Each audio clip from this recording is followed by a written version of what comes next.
there a time in your life that you felt bored and tried something prohibited or risky out of curiosity? Maybe because Janice is coming from the character, no? So, parang na-experience mo ba yun in real life? I mean, we haven't seen the movie yet. So, hindi namin alam kung gaano ka-risky, ka-rebellious yung character mo dito. But in real life, parang may ganun bang nangyari na rin?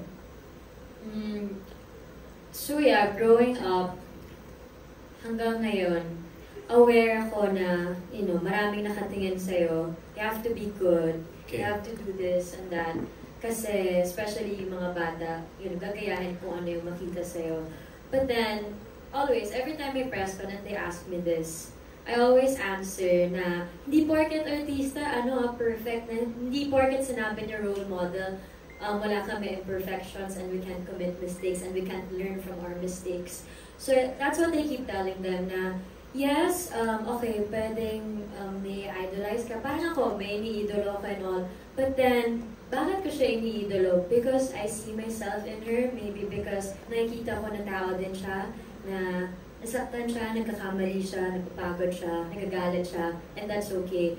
So siguro wala masyadong pressure sa akin because even the fans, I always tell them na huwag niyo akong i-idol dahil perfect ako dahil di talaga, promise.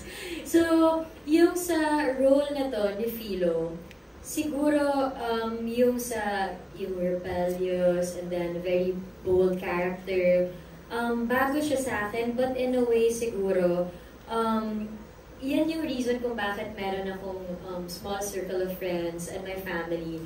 Because at the end of the day, pinapa-enjoy nila sa akin yung life in general. Na yes, I work hard, but I need to enjoy my life too. So pinapayagan nila ako umalis, pinapayagan ako na magtrabaho, but then okay, ito gagawin ko after para may mabigay pa ako, hindi ako maubos. So yun yung naging routine ko parate, para ayoko na nape-pressure ako to be good just because I have to be good. So I want to be good because ito yung pagkatao ko, and being good doesn't mean, hindi na ako magsasalita and just following kung ano sinasabi ng lahat ng tao sa akin. So kung matanggap ka ng tao bilang ganon, so thank you. Kung hindi, okay lang. Ayaw ko tampilikan because ito ako. Andun ako sa stage siguro ng buhay ko ngayon. Alright, very good. Mami Min, gusto niyo po ba sumagot? Reaction. Okay, for Miss D. After working with Catherine, Janice wants you to rate her as an actress. What